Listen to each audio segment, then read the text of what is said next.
Monaco Harbor glittered like broken glass under the Mediterranean sun. 30,000 spectators lined the waterfront, cameras, raised voices, hushed to near silence, as the Aurora Crown carved through crystalline water at 48 knots. Marcus Grant's hands rested on the helm with the certainty of a man who had spent 15 years commanding the sea, every muscle memory firing in perfect sequence as he initiated the Sterling Spiral, a maneuver that hadn't been attempted in competition for 41 years. The yacht banked hard, engines roaring as the spiral tightened. 49 knots. 50. Catherine Sterling stood in the VIP box, hands pressed against the glass, tears streaming down her face as she watched the man she'd mocked 6 months earlier perform what the commentators were already calling the finest piece of seamanship witnessed in a generation. The spiral completed. The Aurora Crown stopped exactly where it began, facing the precise heading it had started from. 30,000 people erupted screaming, throwing programs into the air. The screen cut to black. White text appeared 6 months earlier. Chicago Marina at 5 in the morning carried the smell of diesel fuel and dead fish. Marcus Grant pushed his mop across the Aurora Crown's main deck, making his 195th circuit of the same polished teak he'd cleaned every morning for 3 years. The motion had become automatic, requiring no conscious thought, leaving his mind free to drift to places he spent most nights trying to forget. Leah had been gone 3 years, lung cancer that took her in 18 months, leaving him with a son and an empty bed. The white crew uniform hung loose on his frame. He'd lost weight since the funeral, the kind of slow erosion that happens when a man forgets to eat. His phone buzzed. Text from Nadine Brooks, his neighbor who watched Isaiah most evenings. He's asking about boats again. When are you going to tell him? Marcus deleted the message without responding. The sun crept over Lake Michigan's eastern horizon, painting the water in shades that reminded him of mornings on the Coast Guard cutter Vigilant, when he'd stood watch at 0500 and believed the ocean was something he'd spend his entire life mastering.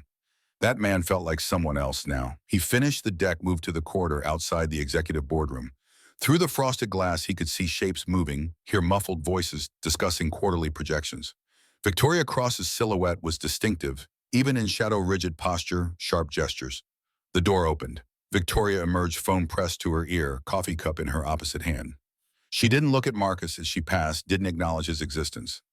The coffee hit his chest before his brain registered movement. Hot liquid soaked through his uniform, spreading across his sternum in a dark stain. Victoria kept walking, her phone still to her ear, voice never wavering.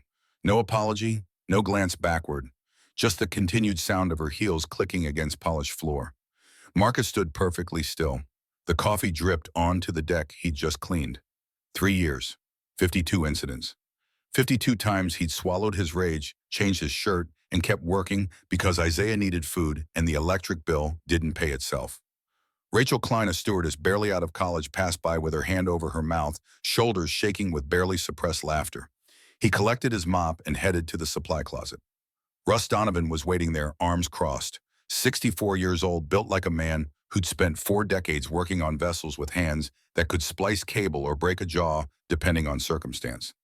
He'd been Navy, and he recognized a warrior when he saw one, even a warrior who'd forgotten his own strength. He held out a clean uniform shirt without comment.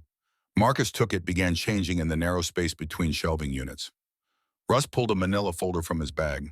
The tab read, Incidents. Grant M. Documentation. Marcus had seen the folder before. Each incident dated, time-stamped, witnessed. Rachel's laughter just now would be entry 52. Russ's voice came out quiet. That's 52. Every incident, every witness, every date. Marcus buttoned the fresh shirt. What am I supposed to do with documentation? Russ Sue get blacklisted from every maritime employer in the Great Lakes. I have a 7-year-old son. I need this job. Russ's expression didn't change. Maybe nothing today, but one day you won't need this job. And when that day comes, you'll need this folder. He handed Marcus a second folder, thicker. The tab read, Pattern Analysis, Sterling Maritime, 2017-2024. Marcus opened it. The first page showed a spreadsheet, 91 names, dates of hire, dates of termination, demographic information, settlement amounts. 87% of terminated employees were either black or working class white. Average tenure for black employees, 13 months. For white employees, 4.6 years. Settlements totaling $2.4 million, all buried under non-disclosure agreements. Victoria Cross's promotion history correlated exactly with spikes in minority employee turnover. Russ's voice carried weight. I've been documenting for 7 years. Every black deckhand, every Hispanic steward, every working-class white engineer, all gone within 18 months. All voluntary resignations, all with settlement checks and silence agreements. Marcus closed the folder. Why show me this? Russ's smile carried no humor. Because you're the only one who can do anything about it. Former Coast Guard officer. You understand chain of evidence, federal procedures, how to build a case that sticks. Marcus handed the folder back. I can't risk this job. Isaiah asks me every morning when I'm coming home. If I start making noise, that answer becomes never. Russ didn't take the folder. Your son asks you every hour when you'll be a captain again. What are you teaching him right now to accept being dismissed, to let people like Victoria Cross define his worth? The words landed like body blows.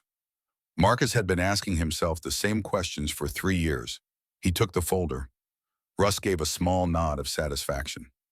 Marcus's apartment was a 2-bedroom walk-up on Chicago's South Side. Rent was $875 a month, which was manageable if he never ate out, never bought new clothes. His checking account currently held $52 3 days before payday.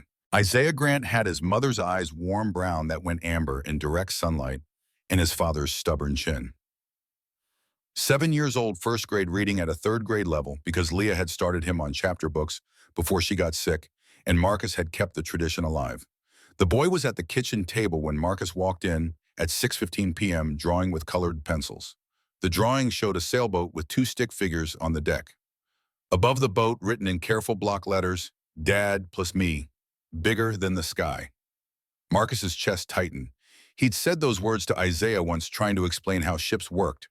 If you build something right, if you understand the physics, you can make something bigger than the sky itself. Isaiah had latched onto the phrase, repeated it whenever he talked about boats. The boy looked up, gap-toothed smile splitting his face. Dad, look what I drew. It's us on a boat. Marcus knelt beside the table. That's beautiful, buddy. Really beautiful. Isaiah's finger traced the taller stick figure. That's you. You're the captain. And I'm learning. Marcus forced his voice steady. Maybe someday, Isaiah, when you're older. The boy's face scrunched in confusion. But you already know how. Nadine says you used to be a captain, a real one. His voice came out rougher than intended. That was a long time ago, buddy. Different life. Isaiah persisted. But you could captain a ship again, right, if you wanted to. Marcus looked at his son, 7 years old, everything ahead of him. What was he teaching this boy by hiding? He deflected. How about we make spaghetti? You can help with the sauce. Isaiah's face lit up. The questions about sailing evaporated, replaced by chatter about school and his friend Tommy and the science project due next month about how boats float. Bigger than the sky, Marcus thought as he stirred sauce. He'd told Isaiah that boats could be bigger than the sky if you built them right, but he'd forgotten to mention that sometimes you built yourself too small to captain them. The nightmare came at 3 a.m. Brandon Hayes' face, 24 years old, the alarm screaming, the rogue wave, the cable snapping, Brandon's voice asking the question that had echoed through Marcus's skull for 2,037 nights. What do we do? Commander Marcus sat bolt upright, sweat soaking through his shirt. He checked his phone 17 a.m. Wouldn't go back to sleep. Never did. Cape Hatteras, March 14, 2019. 5 years, 7 months, and 12 days ago. The fishing trawler Seawolf taking on water in 40-foot seas, 7 crew clinging to a vessel 90 seconds from capsizing. Radar had shown an anomaly 5.8 nautical miles northeast. Weather pattern indicating possible rogue wave formation. Probability 18%. Acceptable risk under standard operating procedures. Marcus had assessed, calculated, made the call, deploy Brandon Hayes. The wave had been 58 feet tall when it hit. The Seawolf had broken apart. The rescue cable had snapped. And Brandon Hayes had drowned 30 feet from the Coast Guard cutter Vigilant while Marcus watched through binoculars. The investigation had cleared Marcus. Equipment failure, act of God, acceptable risk assessment, no commander error, full reinstatement offered. Marcus had resigned 3 weeks later. Couldn't touch a helm without hearing Brandon's voice. Couldn't look at water without seeing that final moment. Leah had been diagnosed 4 months after Marcus resigned. Stage 4 lung cancer, January 2020. Prognosis, 18 months if treatment worked. The treatment hadn't worked. Marcus had buried his wife in July 2021, held Isaiah's hand at the funeral while the boy sobbed and asked why mommy wasn't waking up. The deckhand job at Sterling Maritime had been perfect, mindless work, steady paycheck, home by 6 p.m. every day. Marcus Grant disappeared into the role, and for 3 years it had worked. Until Victoria Cross spilled coffee on him and Russ Donovan handed him folders full of evidence that staying unnoticed was its own form of cowardice. Marcus got out of bed, made coffee he wouldn't drink. Isaiah appeared in the doorway dragging his stuffed whale. "Dad, you okay?" Marcus forced a smile. "Yeah, buddy, just couldn't sleep. Go back to bed." The boy shuffled closer, leaned against Marcus's leg. "You have the bad dream again, smart kid. Noticed too much." Marcus ran his hand through Isaiah's hair. "Just a dream, Isaiah, nothing to worry about." Isaiah's voice came out small. What are you scared of, Dad?" The question hung in the kitchen. What was he scared of failing again? Losing someone else? Being responsible for another death? Discovering that Marcus Grant fundamentally lacked whatever quality separated competent commanders from great ones? He gave the only answer he could manage. "I'm scared of letting you down, buddy." Isaiah squeezed tighter. "You don't let me down, Dad. You're the best." Marcus carried his son back to bed, waited until breathing evened out, then returned to the kitchen in the gray pre-dawn light that made Chicago look like a city painted in shades of regret. His phone sat on the counter, Russ's folders beside it. 91 employees, 2.4 million in buried settlements, 7 years of systematic discrimination that would continue unless someone decided to make noise. The sun rose at 6:42 a.m. Marcus showered, dressed, drove Isaiah to school, and arrived at Sterling Maritime at 7:15 a.m.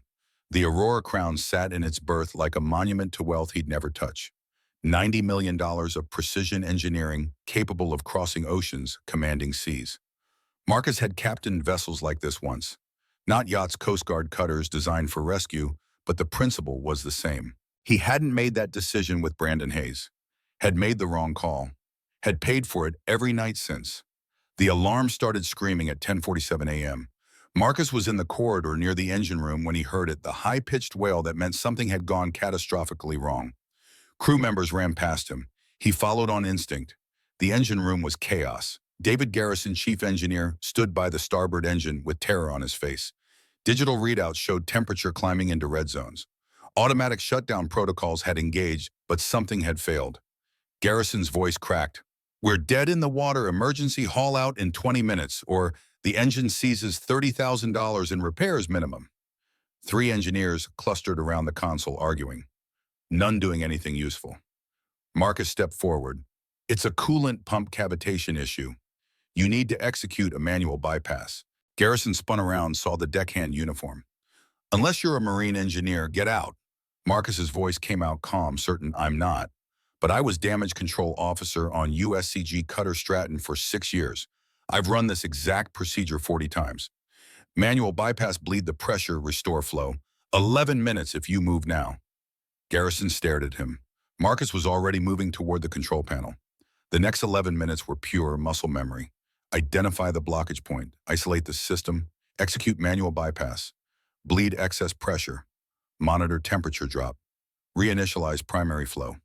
The temperature gauge dropped from red to yellow to green. The engine hummed back to life. Marcus stepped back, wiped his hands on his uniform, and started to leave. Garrison caught his arm. "Who the hell are you?" Marcus pulled free. "Nobody. Just a deckhand who knows engines." He walked out before the chief engineer could press further. Catherine Sterling Darling had watched the entire sequence from the upper deck observation window. She stood there now, tablet in hand, finger hovering over Marcus Grant's personnel file. The document she'd opened 30 seconds after watching a man in a deckhand uniform execute master-level engineering procedures. The file was sparse. 3 years employment, 0 disciplinary actions, perfect attendance, no college degree listed, no technical certifications, nothing that explained what she'd just witnessed. She descended to the lower deck, found Russ Donovan near the supply closet. Her voice came out sharp. "That deckhand, Marcus Grant, how long has he worked here?" Russ's expression gave away nothing.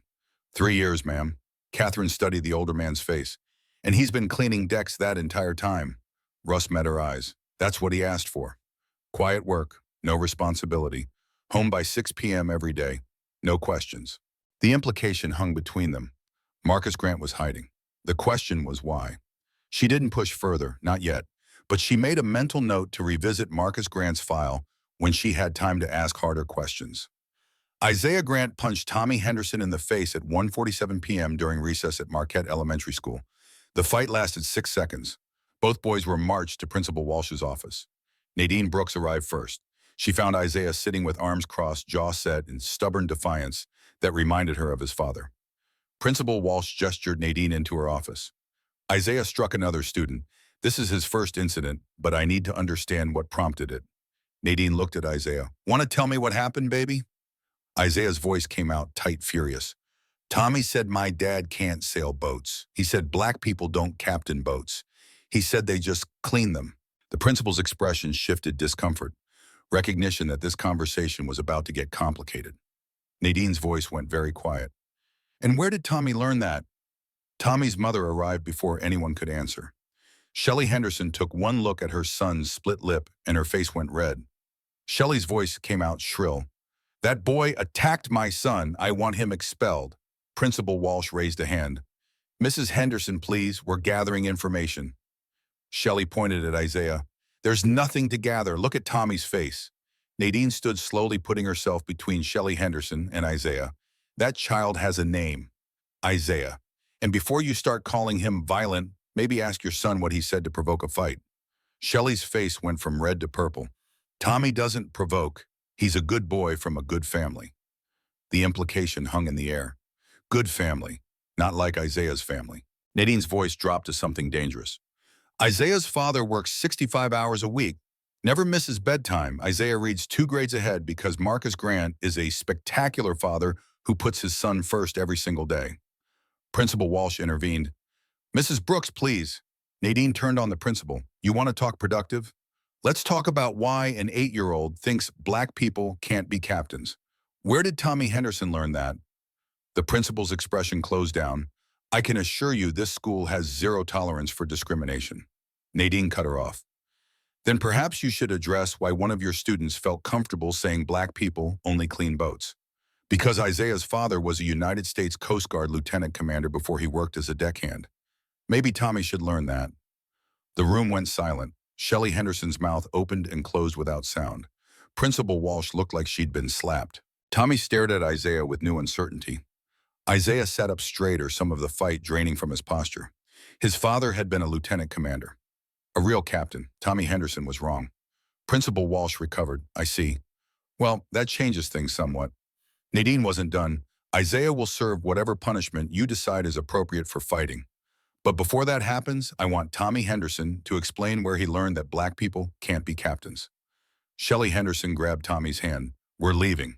I'll be contacting the school board. She dragged her son out. Principal Walsh looked at Nadine with something approaching respect. Mrs. Brooks, I appreciate your passion, but Isaiah still struck another student. 2 days in school suspension. Nadine accepted the terms, collected Isaiah, and drove him back to Marcus's apartment in silence. When they arrived, she knelt down to Isaiah's eye level. Mom, you did wrong, baby. Hitting isn't how we solve problems.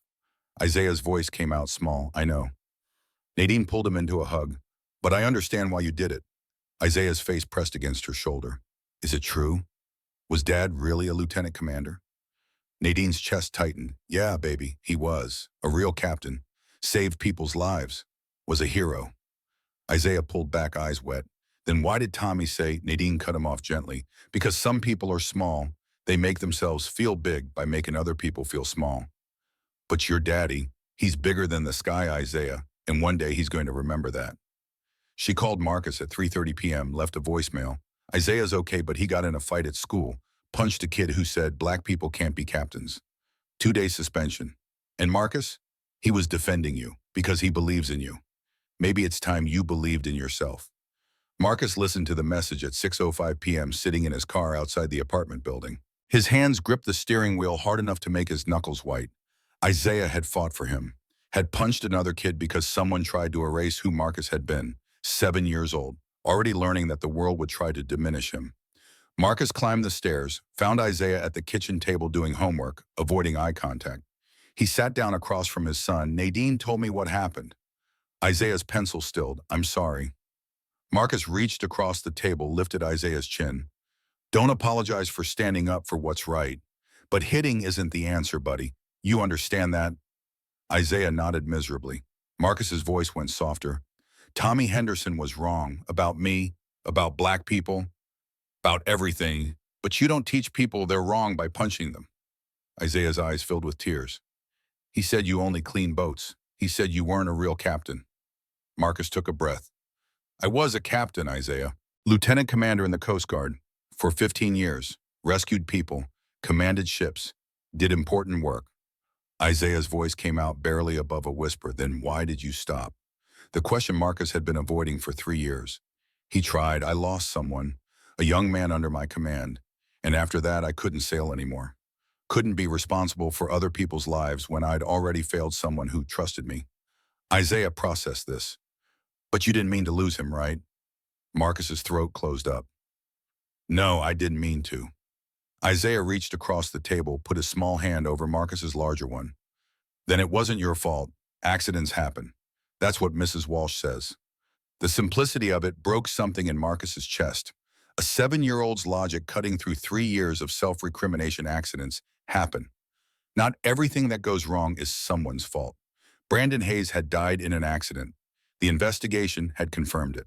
Marcus had spent 2,037 nights telling himself the investigation was wrong. But maybe Isaiah was right. Maybe carrying Brandon's death as personal failure was its own form of pride, assuming he should have been able to prevent the unpreventable. Marcus squeezed his son's hand. You're pretty smart. You know that. Isaiah's gap-toothed smile returned. Mom used to say that. The mention of Leah sent the familiar ache through Marcus's chest, but it felt different this time. Less like drowning, more like remembering something precious. He pulled Isaiah into a hug. I love you, buddy, and I'm proud of you for standing up for what you believe in, even if punching wasn't the right method. Isaiah hugged back fiercely. I love you too, Dad, and I think you should be a captain again, because you're really good at it. Marcus held his son and thought about Russ Donovan's folders, about 91 employees, about Victoria Cross spilling coffee, and a 7-year-old getting suspended for defending his father's dignity. Maybe it was time to stop hiding. Maybe Isaiah deserved to see his father whole. The phone call came at 5:47 a.m. the next morning while Marcus was making coffee and trying to figure out childcare for Isaiah's suspension. Catherine Sterling's voice carried an edge Marcus had never heard, panic barely controlled. Mr. Grant, I need you at the marina immediately. Marcus's hand tightened on his phone. Ma'am, my shift doesn't start until 8, and I have... Catherine cut him off. My mother is dying. She's in Nassau. Heart attack emergency surgery. I have 12 hours to get there, and every commercial flight is canceled because of Hurricane Melissa. I need someone who can captain the Aurora Crown through a Category 2 storm. And Russ Donovan tells me you're qualified. The world tilted. Marcus's mind flooded with thoughts. Brandon Hayes' hurricane procedures, the weight of command he'd sworn never to accept again. His voice came out steadier than he felt. Ma'am, I haven't captained anything in 5 years. You should call. Catherine's voice cracked. I called 12 captains, every qualified master mariner within 500 miles. They all refused because of the hurricane. You're my last option. Russ says you were Coast Guard rescue operations for 15 years. Hurricane response specialist. Is that true? Marcus couldn't deny it. Yes, ma'am. Catherine's breath came out shaky. Then I'm begging you, Mr. Grant. Get me to Nassau before my mother dies. Name your price. Marcus thought about Isaiah, about Nadine, about the question his son had asked. Why did you stop being a captain? His mouth opened before his brain authorized the words. I can get you there, Miss Sterling. I'll be at the marina in 20 minutes. He hung up, stared at his phone, then turned to find Isaiah standing in the kitchen doorway in his pajamas. The boy's eyes were wide. Dad, was that about sailing? Marcus knelt down. Yeah, buddy, a lady's mother is very sick. She needs me to sail her to help. Isaiah's face lit up. Like when you were a captain before. Marcus's throat tightened. Yeah, like that. Isaiah threw his arms around his father's neck.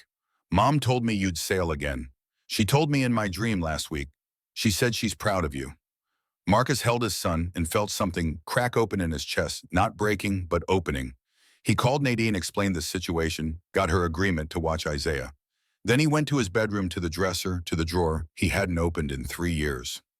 Leah's letter sat exactly where he'd left it.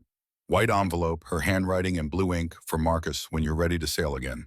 He picked it up, held it like something fragile and dangerous. 3 years unopened because reading it would make her death real in a way the funeral hadn't. Marcus almost opened it. His thumb slid under the envelope flap. Then he stopped. Not yet. He'd read it when he got back, when he'd proven he could still do this. He put the letter back, closed the drawer, and headed to Sterling Maritime to face the water for the first time in 2,037 days. The Aurora Crown's bridge smelled like leather and money, that particular combination of luxury materials that cost more per square foot than Marcus's entire apartment. He stood in the doorway for 3 seconds that felt like 3 hours, staring at the captain's chair he hadn't occupied since March 29, when he'd walked off the Coast Guard cutter Vigilant for the final time and sworn he'd never touch a helm again. His hands trembled. He shoved them in his pockets before anyone noticed. Catherine Sterling was already there, pacing near the navigation console with a phone pressed to her ear and desperation written across her face in lines that made her look 10 years older. She glanced up when Marcus entered, ended her call with a terse goodbye. Her eyes tracked him as he crossed to the captain's chair, watched him hesitate before sitting down like a man approaching an altar he'd been excommunicated from. The leather felt wrong under him, too soft, too expensive. Catherine's voice came out tight with controlled panic. "Russ says you can do this." Marcus's fingers found the master control panel, muscle memory firing despite 5 years of disuse. Power systems, navigation array, engine diagnostics, ballast monitors, everything exactly where it should be, waiting for someone who understood the language. "Yes, ma'am." She moved to the co-pilot seat, buckled in without being told. Smart woman. Marcus ran his pre-departure checklist, hands moving with precision that surprised him. 5 years should have created Rust hesitation. Instead, his training emerged intact, preserved in whatever part of the brain stored procedures too important to forget. Catherine watched him work, her expression shifting from desperation to assessment. She was seeing him for the first time, not the deckhand who mopped floors, but the officer he'd been. He keyed the radio, "Chicago Marina. This is Aurora Crown requesting immediate departure clearance, destination Nassau, Bahamas, priority medical transport." The response came back after a pause that lasted too long. "Aurora Crown, confirm captain credentials." Marcus's throat tightened. This was the moment. The point where he either committed to being someone he'd tried to bury or admitted he couldn't do this. His voice came out formal, carrying authority he'd forgotten he possessed. "Lieutenant Commander Marcus Elijah Grant, United States Coast Guard, retired Master Mariner, certification Alpha Charlie 7743. 20 seconds of silence. Marcus could hear Catherine's breathing shallow and quick, could hear his own heartbeat loud in his ears. The radio crackled, "Aurora Crown, standby for verification." More silence. Marcus's hands rested on the throttle controls, waiting. The radio spoke again. "Aurora Crown, you are cleared for immediate departure. Be advised, NOAA reports Hurricane Melissa currently 200 nautical miles off your projected route, intensifying to Category 3. Recommend extreme caution in continuous weather monitoring." Catherine's breath came out in a rush. Marcus engaged the engines. The Aurora Crown came alive beneath him, with a vibration that traveled through the deck, plating into his bones. He'd forgotten this feeling, the moment when thousands of tons of engineering responded to his commands, became an extension of his will.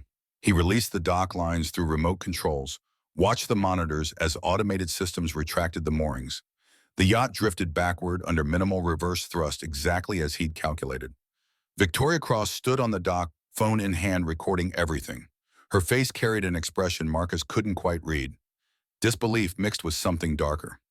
Russ Donovan stood at the gangway, brought his hand up in a crisp salute. Marcus returned it through the bridge window, a gesture that felt simultaneously foreign and deeply right. The Aurora Crown cleared the marina at 24 knots, engines running smooth, systems optimal. Chicago's skyline receded behind them as Marcus set their heading southeast toward the St. Lawrence Seaway. Catherine hadn't spoken since departure. She sat in the co-pilot seat, watching Marcus with an intensity that felt like being studied under a microscope. Finally, she broke the silence. "You weren't lying." Marcus kept his eyes on the navigation display. "No, ma'am." Her voice carried a note he couldn't identify. "Why have you been cleaning floors for 3 years?" The question he'd been expecting. Marcus considered lying, considered deflecting. Instead, he told the truth. "I lost someone. Ensign Brandon Hayes, 24 years old, under my command during a rescue operation. Investigation cleared me of wrongdoing, but I couldn't captain anymore. Couldn't be responsible for lives when I'd already failed someone who trusted me." Catherine absorbed this, processed it with the quick intelligence that had made her a CEO at 40.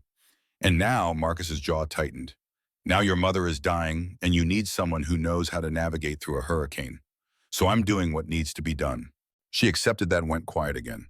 But Marcus could feel her reassessing everything she thought she knew about him.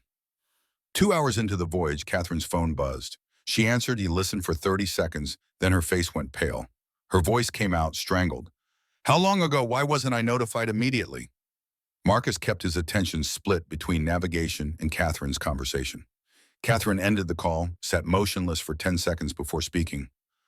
My mother went into cardiac arrest during surgery. They revived her, but she's critical. The window is down to 8 hours. Marcus checked their position, ran calculations. 8 hours, 1,200 nautical miles. Hurricane Melissa accelerating on a course that would put its outer bands directly across their path in approximately 6 hours. The math didn't work. Not safely. Not if they stuck to standard routing. He pulled up chart overlays, examined bathymetric data for the Chandeleur Sound off Louisiana. The shortcut was there, the route that could save them 90 minutes if he threaded the needle through shallow waters. Catherine watched him work, saw him measuring depths. What are you looking at? Marcus traced the route with his finger. Shortcut through Chandeleur Sound. Saves 90 minutes, but the draft is tight. Aurora Crown draws 9.7 feet. Sound depth ranges from 11.5 to 12 feet, depending on tide and current.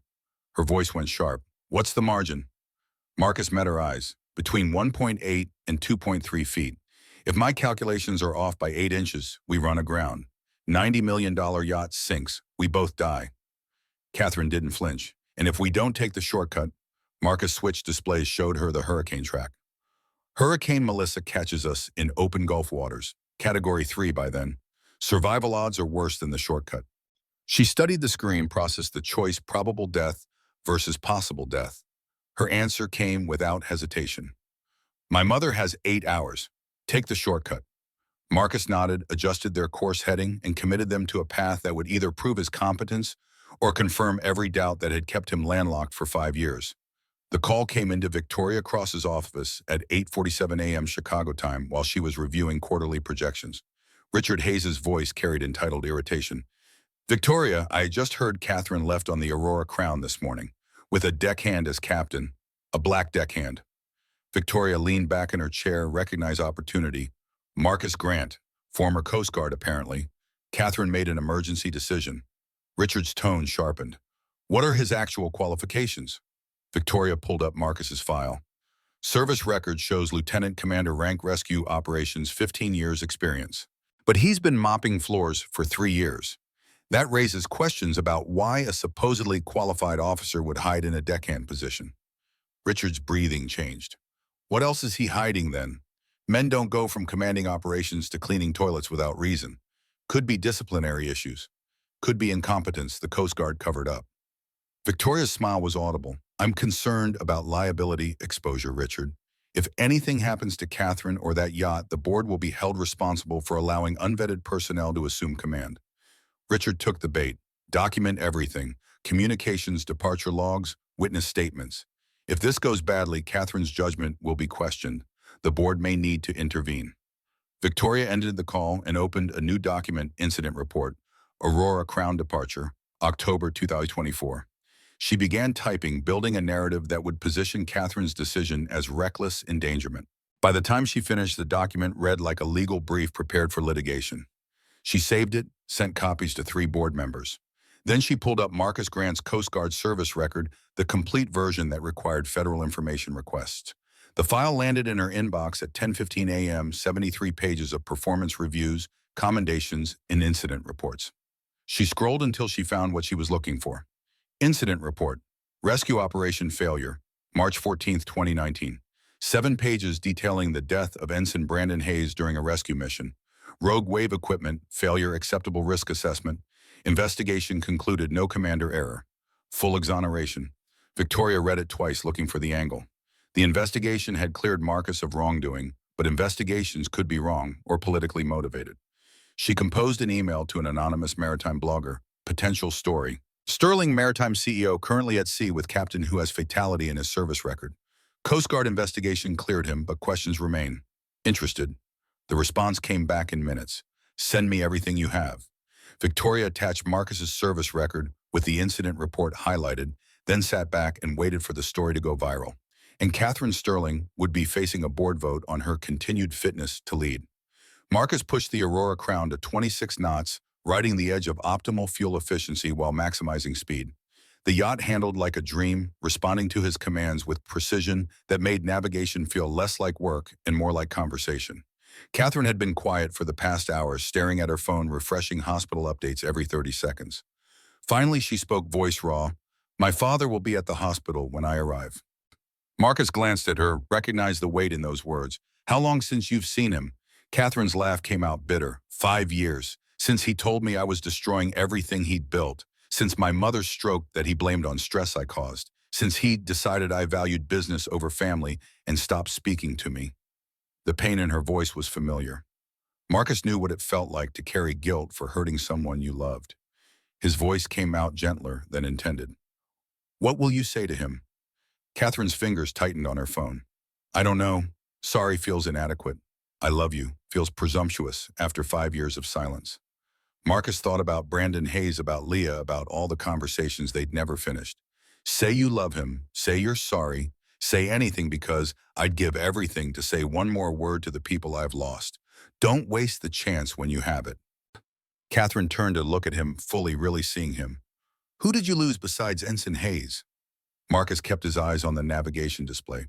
"My wife, Leah, lung cancer, diagnosed January 20. 18 months later, she was gone." Catherine's breath caught. "I'm sorry." Marcus nodded. Acknowledgement, didn't trust his voice for more. They sailed in silence after that, the kind that felt less like absence of words and more like shared understanding of grief. The phone in Marcus's pocket buzzed at 11:23 a.m. He checked the caller ID, Nadine Brooks. Let it go to voicemail because he was approaching the Seaway transition and needed both hands. The message notification appeared 2 minutes later. Marcus waited until they were clear before listening. Nadine's voice came through tight with controlled anger. "Marcus, it's Nadine. Isaiah's okay, but he got in a fight at school yesterday. Punched a kid named Tommy Henderson, who told him black people can't be captains. 2 days suspension." Marcus's hands tightened on the wheel. Nadine continued, "I told them the truth, that you're a former Coast Guard lieutenant commander. That Tommy Henderson was spreading lies about a decorated officer." Mrs. Walsh backpedaled so fast I thought she'd trip. The message ended with, "Isaiah fought for you today, Marcus. Defended you because he believes in you. Maybe it's time you believed in yourself." Marcus deleted the message, stared at the horizon. His son had punched another kid. First fight of Isaiah's life. Because some 8-year-old had absorbed his parents' racism and weaponized it against a 7-year-old whose only crime was having a father who cleaned floors. Catherine's voice cut through his thoughts. "What's wrong?" Marcus's jaw worked before words came out. "My son got suspended from school for fighting because another kid told him black people can't be captains." Catherine's face went rigid with fury. Jesus Christ, he's 7 years old. What the hell kind of parent teaches that to their child? Marcus's laugh came out sharp. "The kind who sees people like me and assumes we're only good for cleaning." Catherine was quiet for a long moment, then, "I've been making calls during the voyage, looking into Victoria Cross's background. Finding things." Marcus glanced at her. "What kind of things?" Catherine pulled out her tablet. "Sterling Maritime has paid out $2.4 million in harassment settlements over 7 years. 91 employees, all minority or working class white. Victoria was involved directly or indirectly in every single case." Marcus's stomach dropped. Russ had shown him the files, but hearing Catherine confirm, it meant the information had reached someone with power to act. Catherine continued, "Your coffee incident yesterday, number 52, in a documented pattern. And I just found out Victoria was a junior attorney on a 1996 case involving my father racial discrimination lawsuit on his destroyer that got buried with a settlement in Endo." Marcus processed the implications. "She's been leveraging that case to protect herself." Catherine nodded. 28 years of dirt on the Sterling family. That's how she survived. The pieces fell into place. Victoria wasn't just racist. She was strategic, building leverage systematically. Marcus's voice came out flat. "What are you going to do about it?" Catherine met his eyes. "When we get back, I'm burning it all down. Federal investigation. Voiding the NDAs. Making sure every one of those 91 employees gets justice. And firing Victoria with enough documentation that she never works in this industry again." Marcus wanted to believe her, wanted to trust that Catherine meant what she said. His skepticism must have shown because Catherine's voice went sharp. You don't believe me. Marcus chose his words carefully. I believe you mean it right now. Whether you still mean it when Victoria plays her cards and your father's reputation is on the line, that's different. Catherine's jaw set. My father made his choices in '96. He's going to have to own them. This ends. And if that means his reputation takes damage, then that's the price of justice he should have paid 28 years ago. Marcus studied her face looking for tells, found nothing but determination that looked genuine. He nodded, went back to navigation, and filed Catherine's promise under things he'd believe when he saw evidence. Coast Guard Key West contacted them at 2:47 p.m. with updated weather information. The radio crackled. Aurora Crown, this is Coast Guard Key West. Hurricane Melissa has accelerated. Current position 140 nautical miles east of your projected route. Forward speed increased to 18 knots. Window for safe passage now estimated 3 hours maximum. Marcus checked the chronometer, ran new calculations. 3 hours. They were currently 6 hours from Nassau at optimal speed. The shortcut would save 90 minutes, putting them 5 hours out. Still 2 hours too long. He keyed the mic, Coast Guard Key West copy, request updated bathymetric data for Chandeleur Sound. The response came back uncertain. Aurora Crown Chandeleur Sound is not recommended for vessels of your draft during hurricane approach. Suggest alternate routing through Mobile Bay Deep Channel. Marcus pulled up comparative charts. Mobile Bay would add 40 minutes, make the margin even tighter. Catherine's voice cut in, how bad? Marcus showed her the updated tracking, hurricanes moving faster than projected. Safe route means arriving 15 minutes too late. Dangerous route means threading a needle with hurricane winds building. Catherine's phone buzzed. She read the message, face going pale. My mother's vitals are deteriorating. Doctors give her 6 hours maximum. The math was brutal. Safe route meant arriving too late. Dangerous route meant margins measured in inches, one mistake meaning death. Marcus had made this calculation before. March 14, 2019. Assess risk, evaluate options, make the call. He'd been wrong then. Brandon Hayes had died because Marcus assessed 18% probability as acceptable risk. His voice came out rough. The Chandeleur route is dangerous. If I miscalculate depth by 8 inches, we run aground. If wind drift exceeds my projections, we run aground. Any of those scenarios means we sink. Catherine's answer came without hesitation. My mother has 6 hours. We have 5.5 if you take the dangerous road. That's the only math that matters. Marcus looked at her, saw determination that didn't leave room for doubt. Saw the same calculation he'd made with Brandon Hayes attempt the rescue despite elevated risk or retreat to safety and let someone die. Maybe this was redemption, a second chance to prove he could make the hard call and execute it successfully. Marcus adjusted course heading, committed them to Chandeleur Sound, and prayed his calculations would hold. The shortcut approach required precision that made Marcus's earlier navigation look casual. He slowed to 18 knots as they entered the Sound, eyes locked on depth readings that updated every half second. 11.9 feet, 11.7, 11.5. Catherine sat rigid, watching the depth gauge like it was counting down to execution.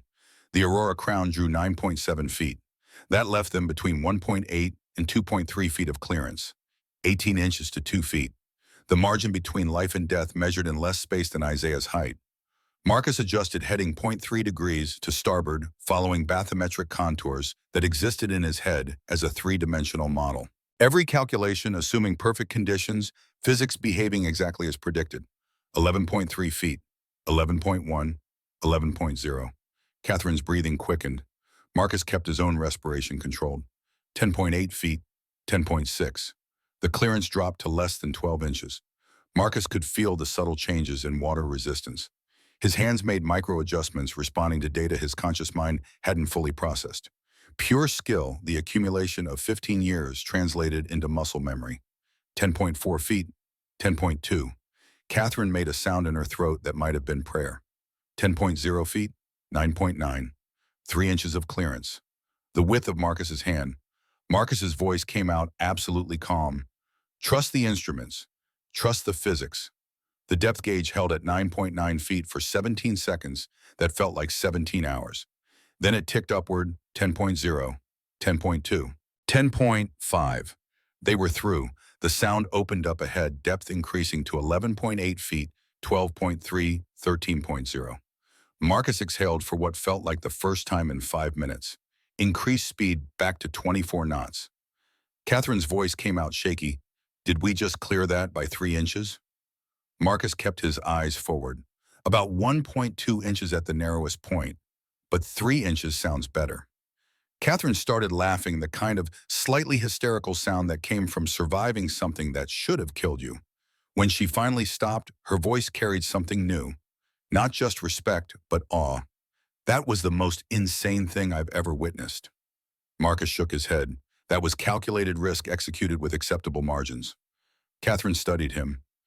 You've done things like that before. It wasn't a question.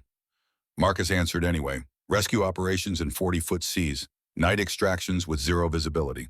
The Coast Guard doesn't give you Master Mariner certification for sailing in calm water. Catherine went quiet, but the quality of her silence had changed. She was seeing him now.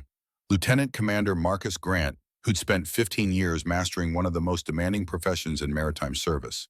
The question came out soft. Why did you hide this? Marcus considered lying. Then he looked at Catherine's face and saw genuine curiosity unmarred by judgment. Because being competent meant being responsible. And I couldn't handle responsibility after I failed someone who trusted me. Cleaning floors meant nobody depended on me for anything that mattered. Nobody died because I made the wrong call about mop technique. Catherine absorbed this. But you just made a dozen life or death decisions getting us through that sound. How is that different? Marcus's hands tightened on the wheel. Because you gave me no choice. Your mother's dying. Nobody else was available. I could either help or let her die while I hid behind fear. Catherine's voice went sharp with insight. Or maybe you've been waiting for someone to force you back into the water. Because you knew hiding was wrong, but couldn't make yourself stop without external pressure. Marcus didn't answer. Couldn't answer. Because she might be right. They sailed toward Nassau while Hershey and Melissa tracked closer. The outer bands hit them at 6:14 p.m., 53 nautical miles from Nassau. The first swells hit at 42 feet, building rapidly toward 50 as wind speed increased from 30 knots to 45.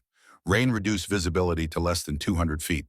Catherine's voice came out tight. How bad is it going to get? Marcus checked radar. We're hitting the northern outer bands. Should stay below hurricane force winds if the track holds. But we're looking at 60-knot sustained gusts to 80 Cs up to 60 feet for the next 90 minutes. Catherine's face went pale. Can we make it? Marcus's answer was honest. I don't know. This is the edge of what Aurora Crown is designed to handle. If we catch a rogue wave over 70 feet, if the stabilization systems fail, if I make a mistake, we're done.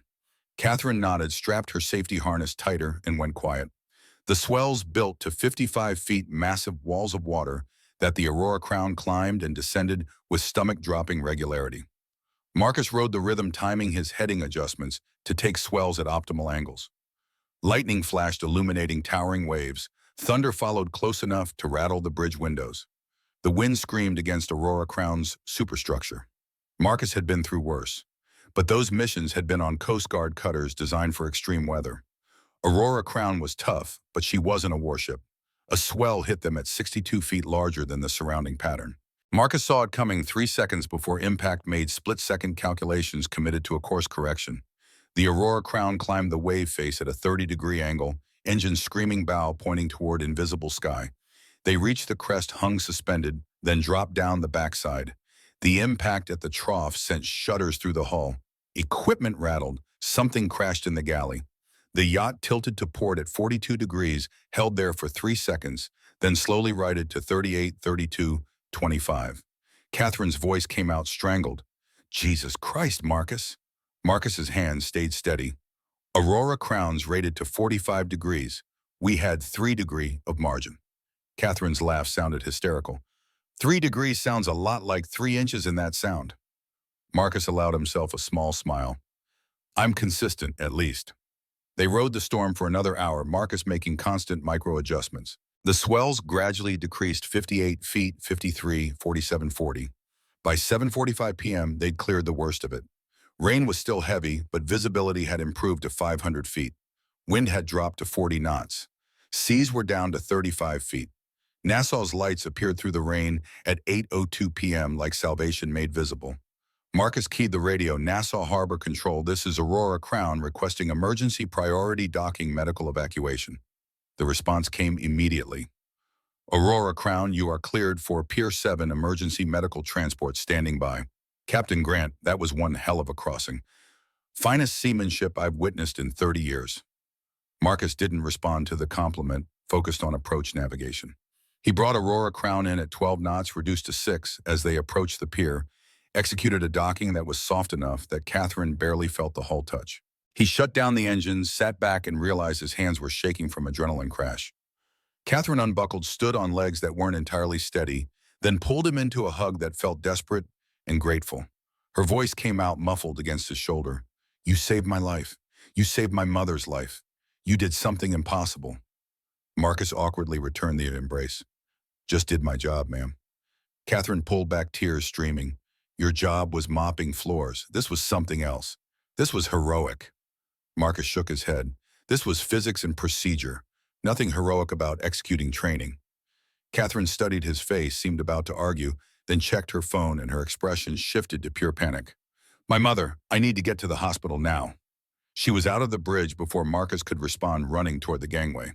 Marcus sat alone at the captain's chair, surrounded by instruments that showed all systems optimal, a crossing that should have killed them, executed with precision. Brandon Hayes' voice echoed in his head, but different this time.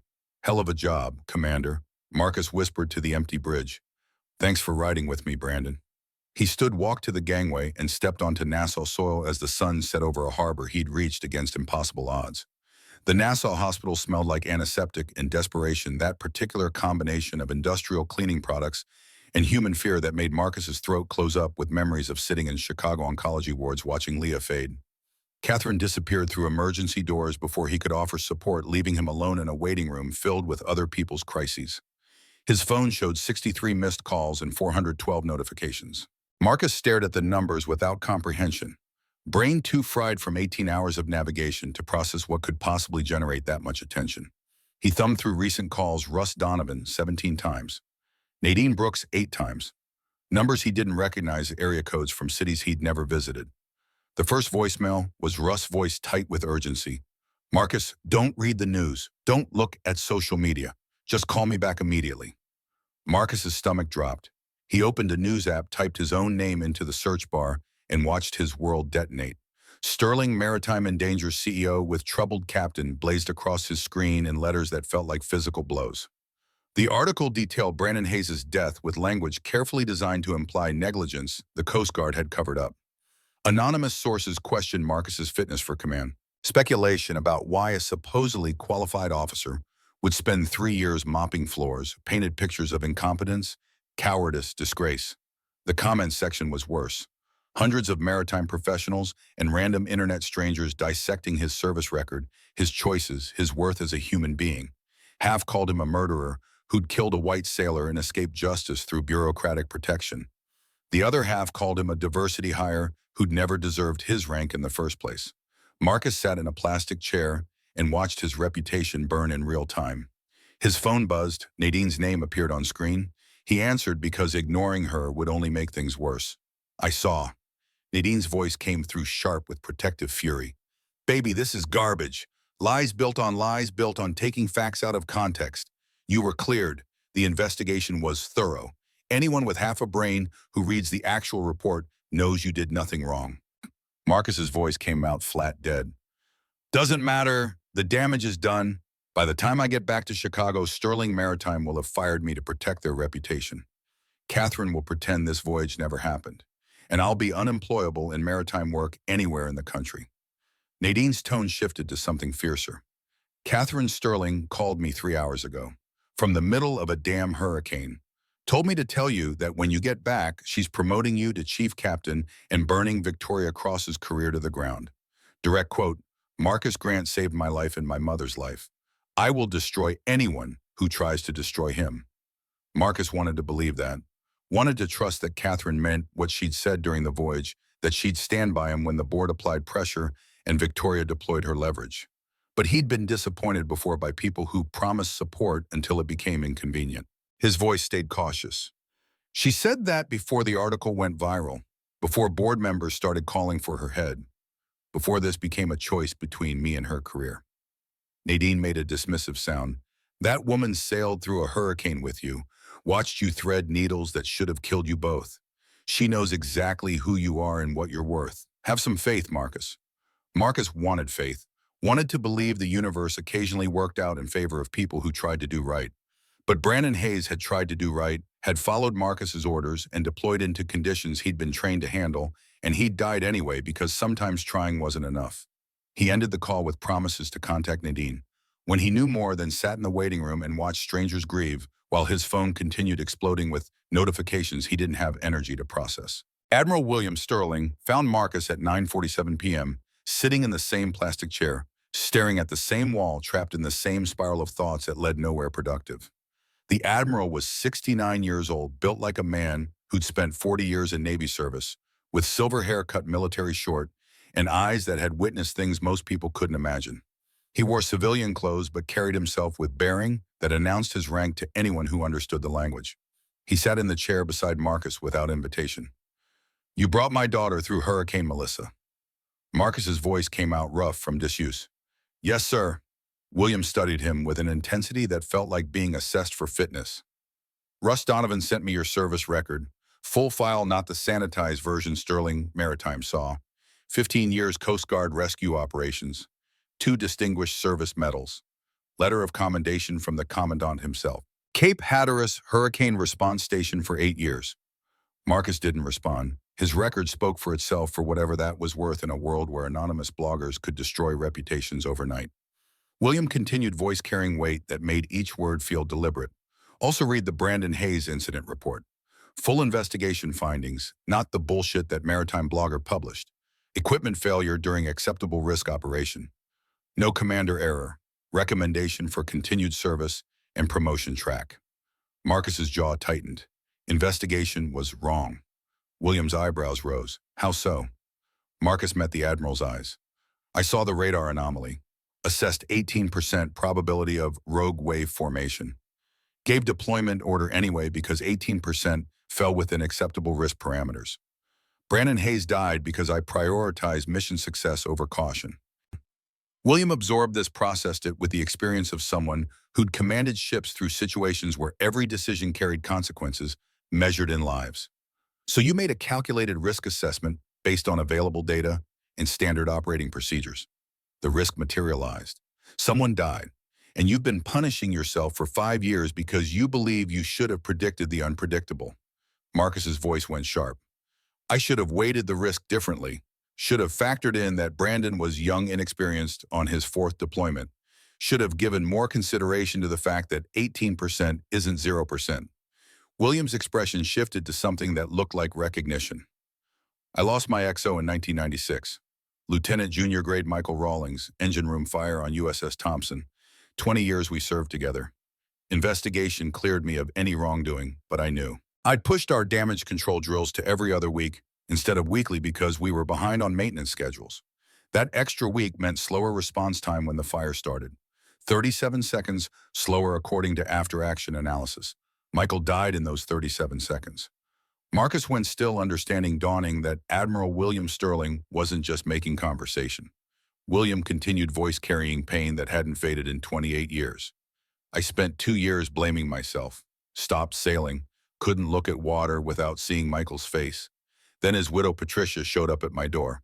I thought she was going to scream at me, blame me, destroy me the way I was destroying myself." Marcus's throat tightened. "What did she do?" William's smile carried no humor. "She hugged me. Told me Michael would be furious if I quit sailing. Said he'd haunt me for the rest of my life if I wasted the gift he saw in me. She was right.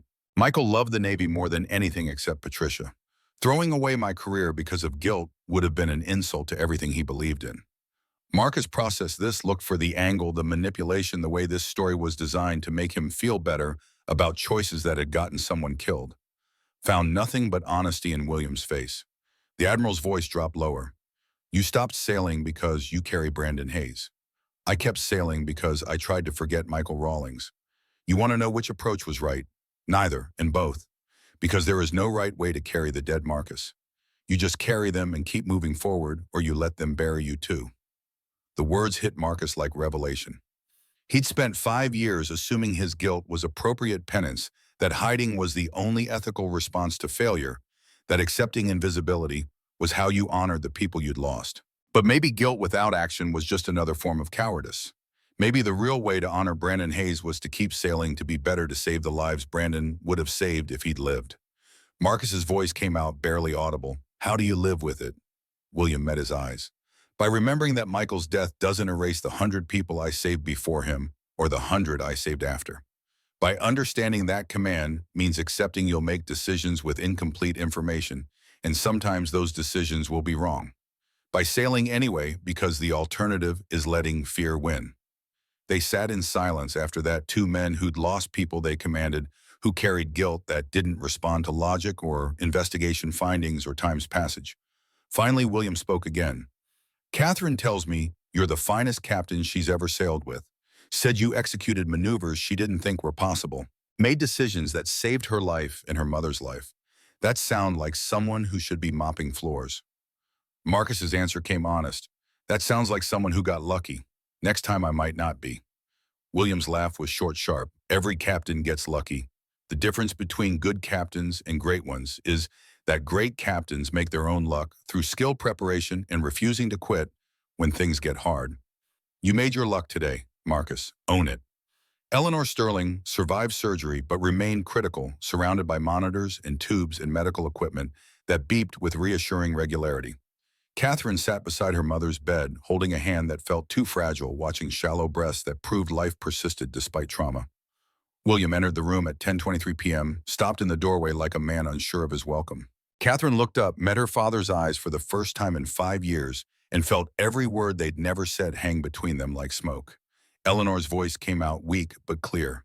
Both of you, sit down, now. Catherine and William moved to opposite sides of the bed, sat in chairs that put Eleanor between them like a referee positioned to stop violence. Eleanor's eyes moved from daughter to husband and back. 5 years. 5 years you've been too stubborn to speak to each other. 5 years I've watched both of you suffer because you'd rather be right than be family. It ends. Tonight. Or so help me God, I will haunt both of you for the rest of your lives. Catherine's voice came out thick. Mom, you need to rest. Eleanor cut her off with a look that would have worked on subordinates when she'd been teaching. I need my family to stop being idiots. William, tell your daughter what you should have said in 2019. William's face went through several emotions before settling on resignation.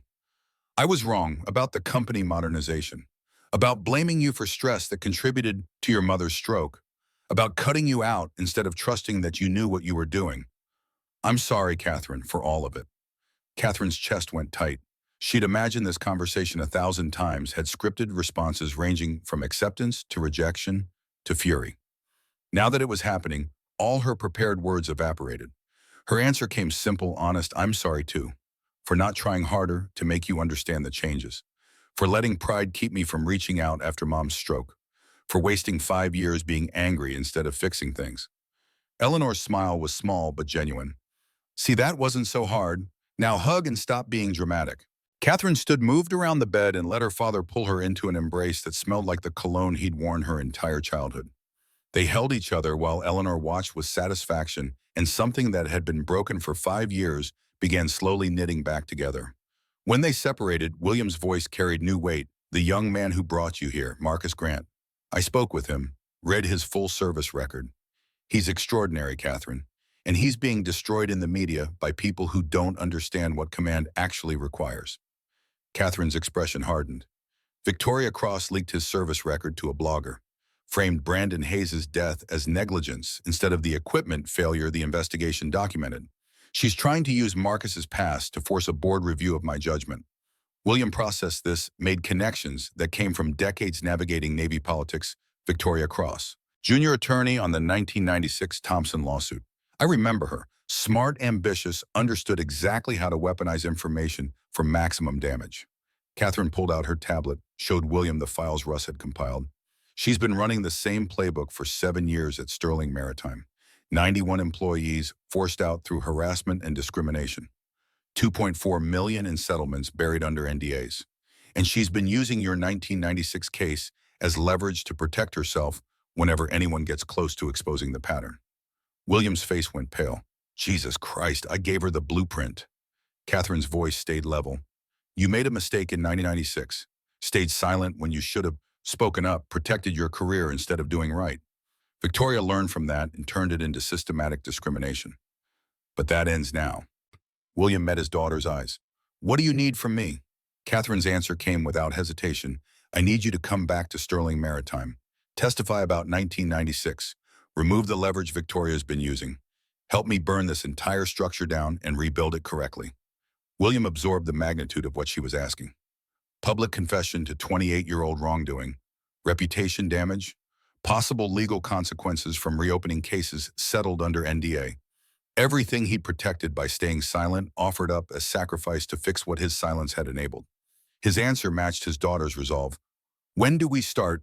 Russ Donovan's plane landed in Nassau at 11:47 p.m. carrying 3 briefcases full of documentation that would destroy Victoria Cross's career and possibly send her to federal prison. He found Marcus in the hospital waiting room, still sitting in the same chair, phone dark in his hands because he'd stopped checking notifications after the first 500. Russ sat down heavily. You look like hell.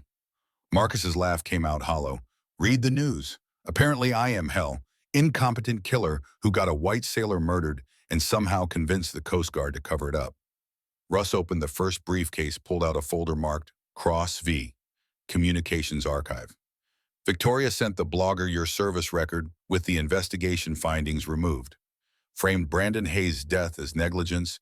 You escaped through institutional racism favoring minority officers.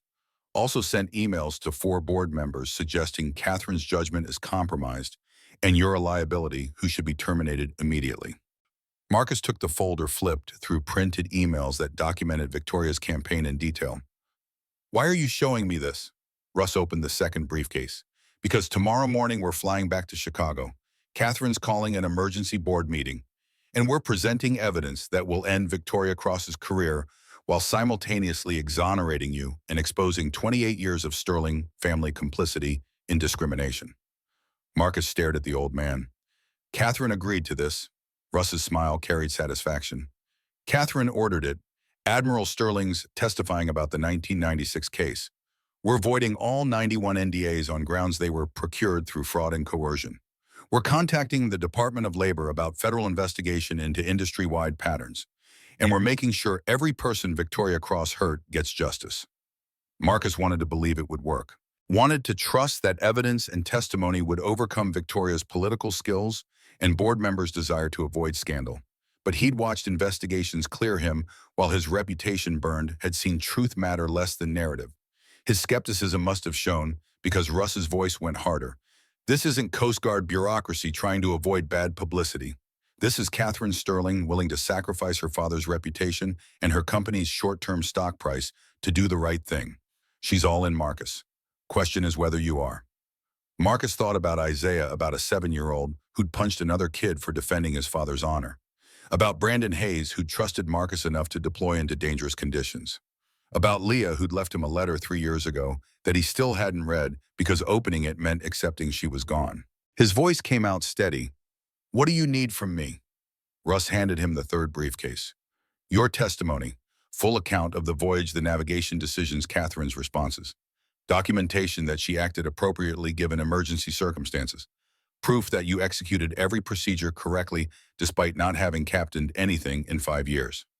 Marcus opened the briefcase, found forms and affidavits and legal documents that would require him to relive 18 hours he'd rather forget.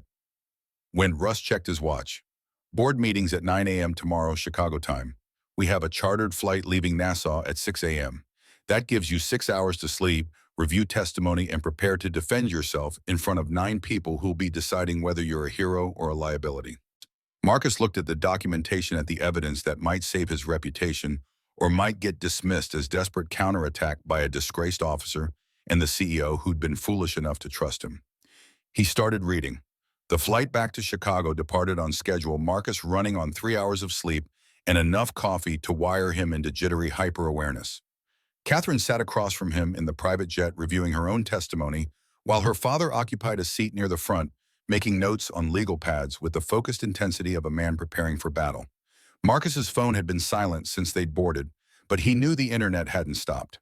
The article had metastasized overnight, picked up by mainstream news outlets who love stories about corporate malfeasance, and unqualified employees endangering wealthy CEOs. His name was trending on social media platforms. He didn't use his face appearing in think pieces about DEI hiring and maritime safety and whether the Coast Guard's investigation procedures were adequate. Catherine looked up from her tablet. Don't read the news. Marcus's laugh came bitter. Too late.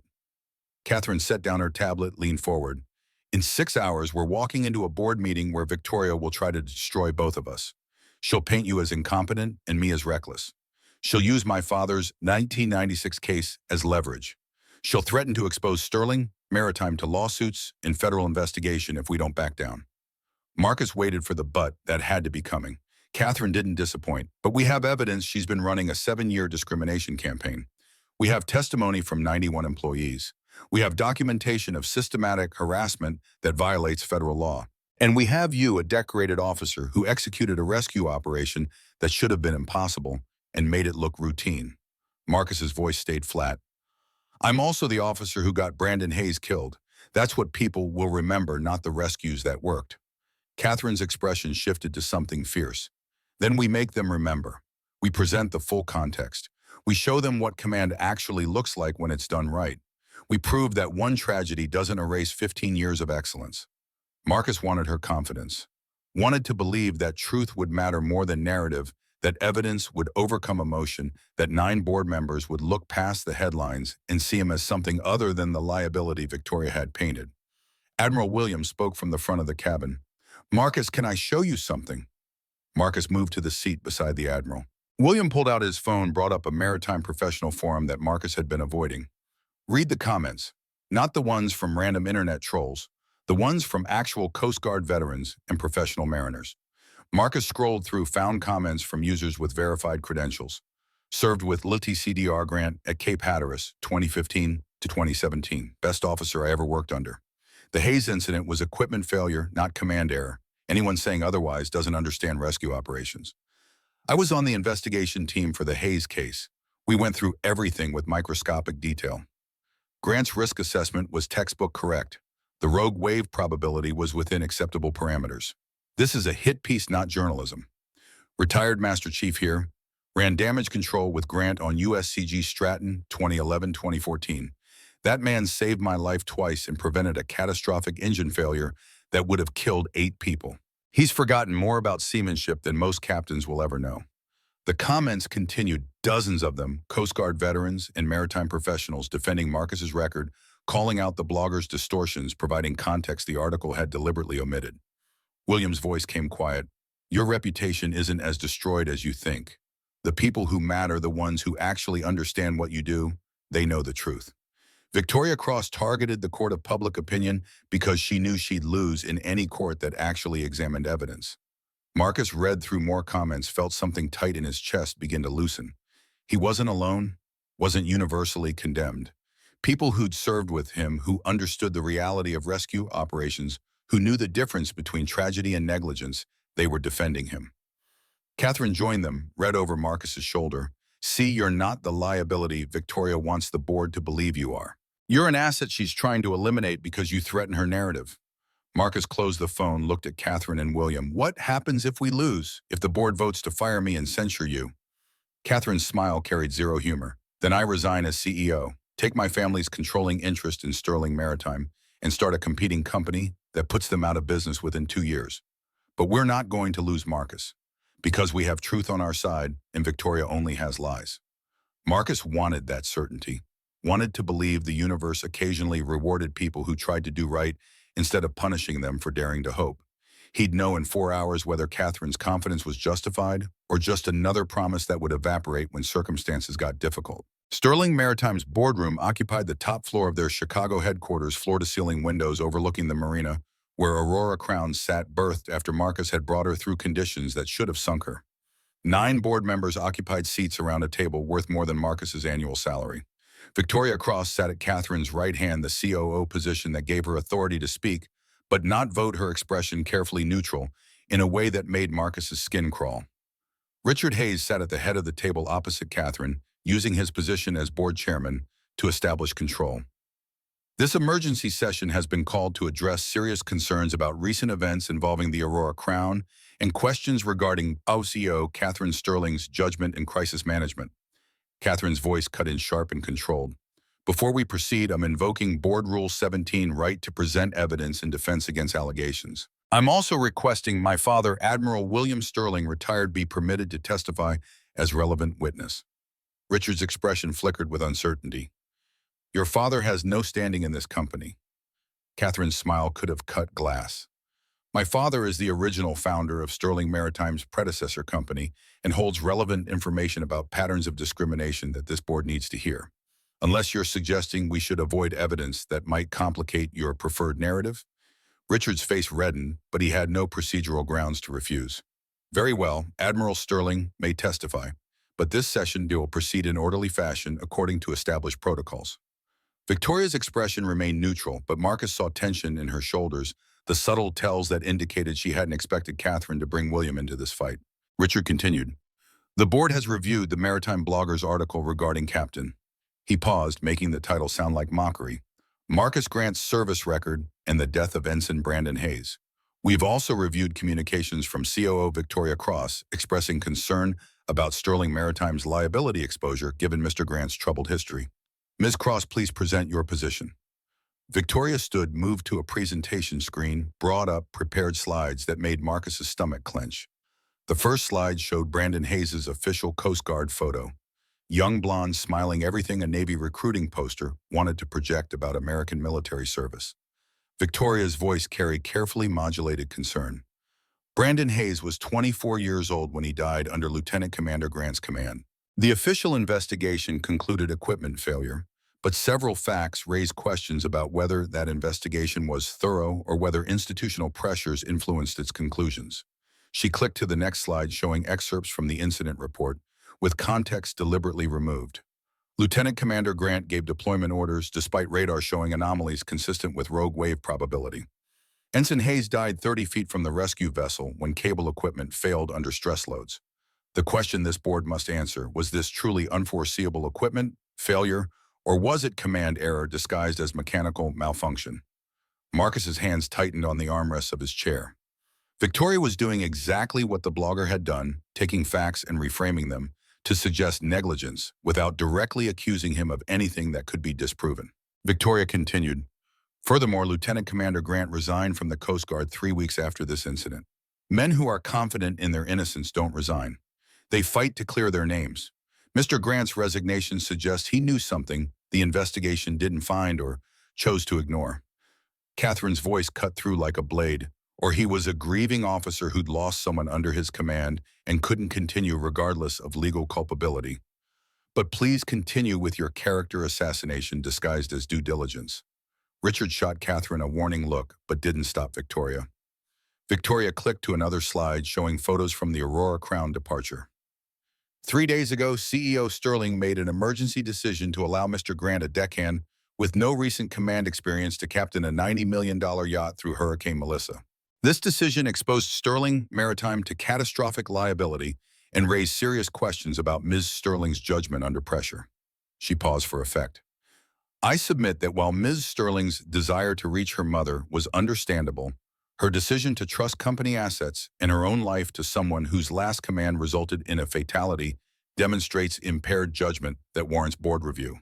Marcus watched board members' faces, saw 3 nodding along with Victoria's narrative, saw 2 looking skeptical, saw 4 whose expressions gave away nothing. Richard's voice carried false gravity.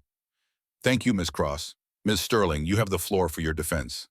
Catherine stood, didn't move to the presentation screen, kept her focus on the board members.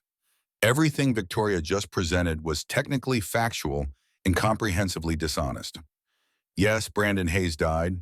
Yes, Marcus Grant resigned 3 weeks later. Yes, I trusted him to captain Aurora Crown through a hurricane. Those facts are accurate. The implications Victoria wants you to draw from them are lies. She pulled out a tablet, brought up documents on the main screen. Here is the complete Coast Guard investigation report, not the cherry-picked excerpts Victoria showed you. Conclusion: equipment failure during acceptable risk operation. Recommendation: no disciplinary action continued.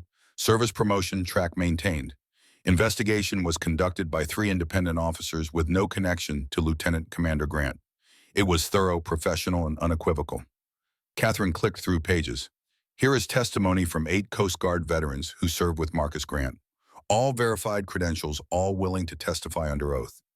Every single one confirms his competence, his judgment, and the fact that the Hayes incident was tragedy, not negligence. She brought up new documents. Here is Marcus Grant's complete service record, 2 Distinguished Service Medals, letter of commendation from the Commandant, 15 years of rescue operations with a success rate of 94%, meaning he saved 94% of people he was deployed to rescue in conditions that kill most people who attempt it. Catherine's voice hardened. Now let me show you what Victoria didn't want you to see. She switched presentations, brought up the files Russ had compiled. 7 years of systematic discrimination at Sterling Maritime.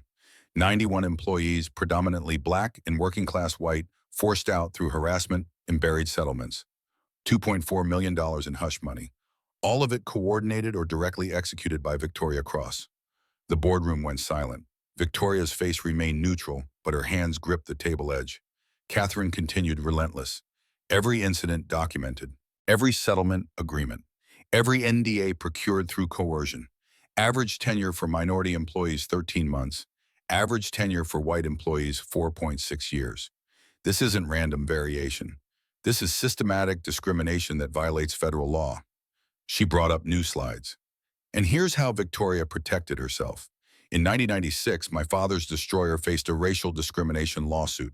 3 black sailors' hostile environment settlement buried under NDA. The junior attorney who handled that case, Victoria Cross, age 22, fresh out of law school, learning how to weaponize silence. William Sterling stood. I was wrong in 1996. I stayed silent when I should have spoken. I protected my career instead of doing what was right. And Victoria Cross learned from my mistake. She's been running the same playbook for 28 years at Sterling Maritime for the last 7. Victoria finally moved, stood with controlled precision. This is a desperate attempt to deflect from Catherine's poor judgment by attacking my character with unsubstantiated. Catherine cut her off.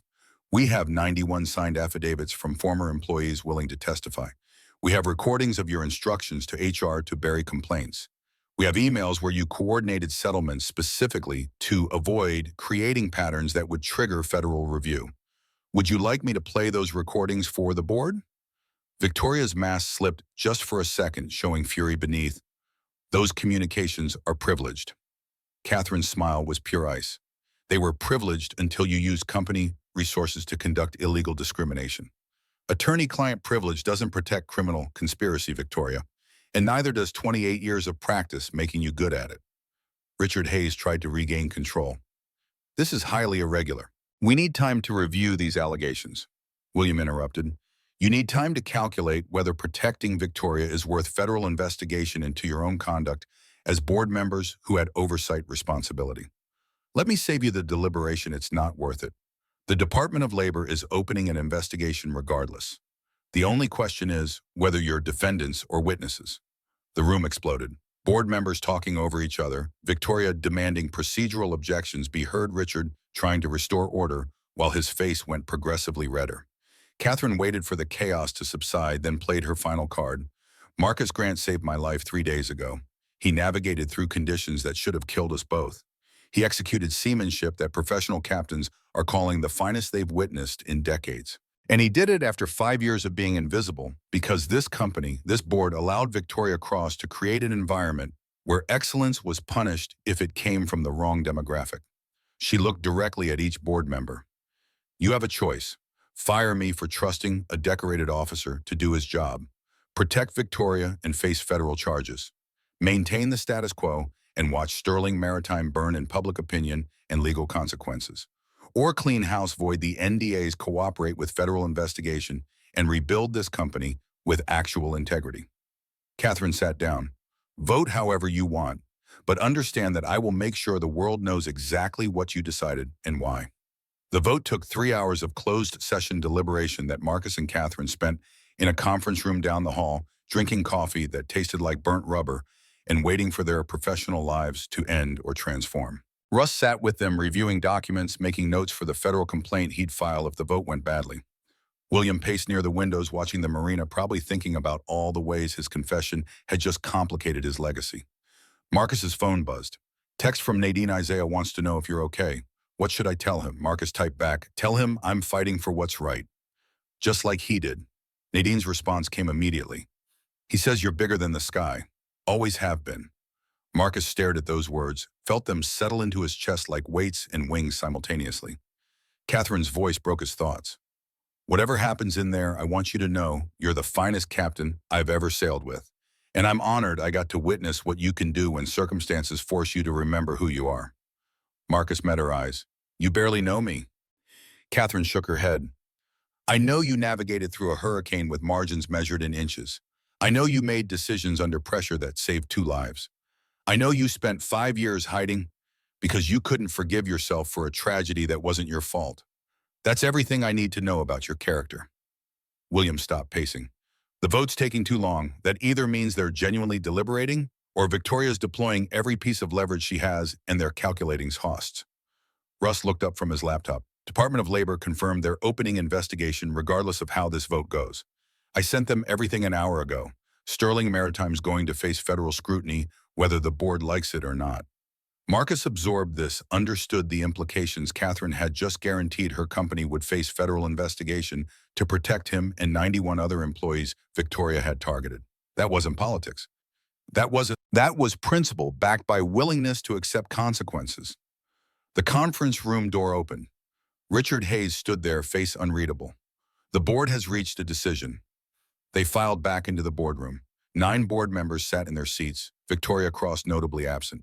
Richard's voice carried defeat. The board has voted 8-1 to terminate Victoria Cross for cause effective immediately. We're voiding all 91 NDAs and contacting affected employees to offer restitution. We're cooperating fully with Department of Labor investigation, and we're implementing third-party oversight of HR practices for a minimum of 5 years. Catherine's expression remained neutral. And the vote on my judgment regarding the Aurora Crown voyage? Richard's jaw tightened. The board finds your decision appropriate given emergency circumstances. Captain Grant's credentials and execution were both exemplary. No censure recommended. Marcus felt the room tilt slightly. They'd won. Actually won. Victoria was gone, the employees would get justice, and his reputation would be defended by people with actual authority.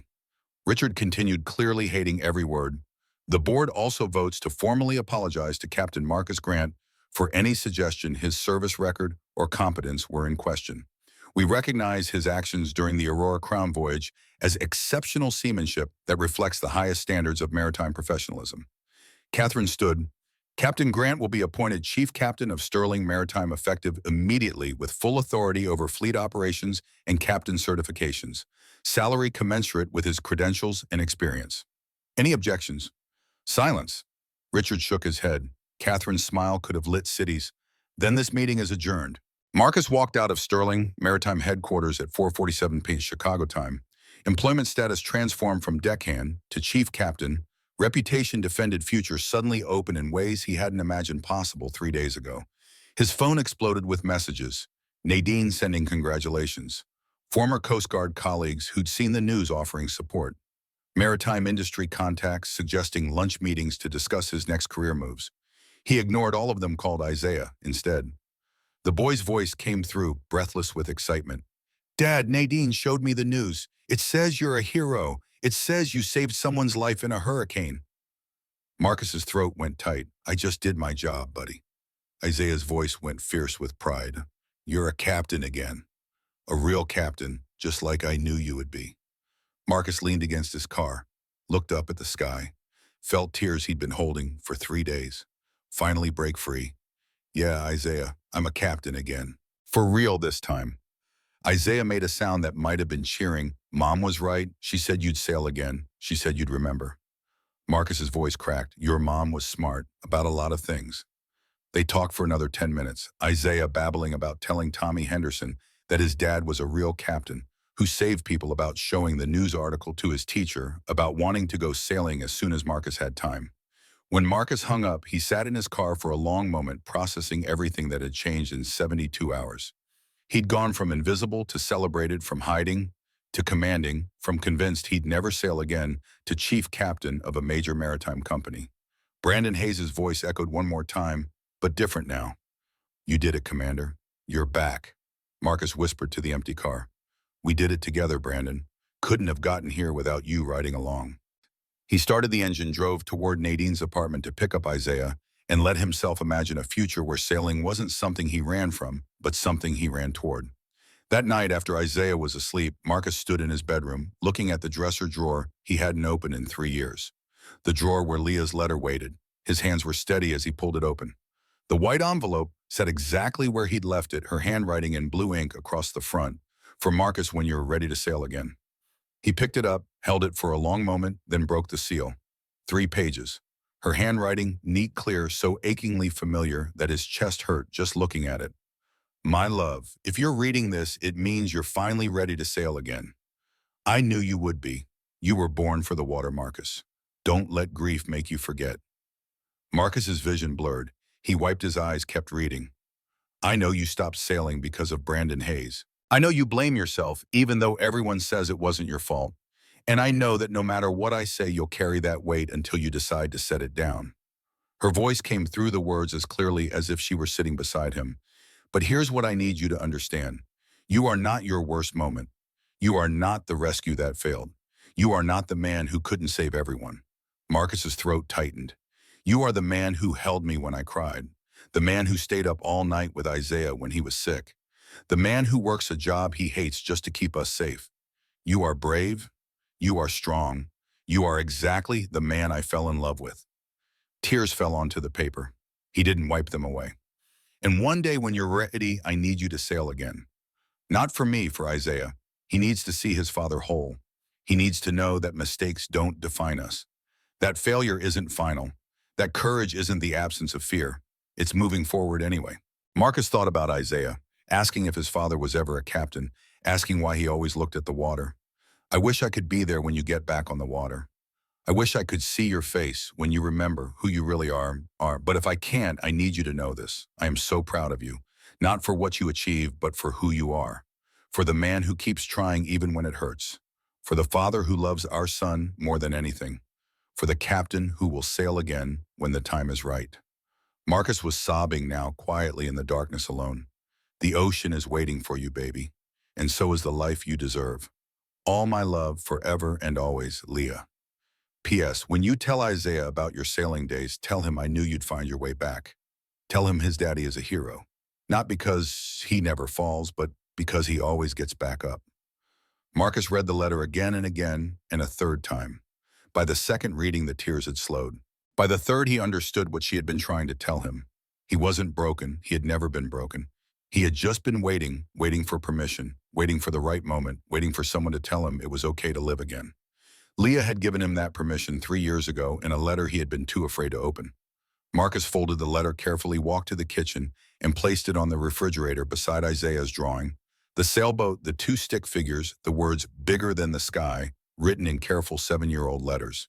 He stood there for a long moment, looking at the 2 pieces of paper that represented past and future grief and hope, what he'd lost and what he'd found. Tomorrow he would start his new job. Tomorrow he would begin building the Sterling Maritime Youth Sailing Program that Catherine had already approved. Tomorrow he would take the first steps toward becoming the man his son believed him to be. But tonight, Marcus Grant stood in his kitchen and let himself remember who he used to be, who he still was, who he could become again. The invisible man had finally been seen, and he wouldn't forget. Not anymore.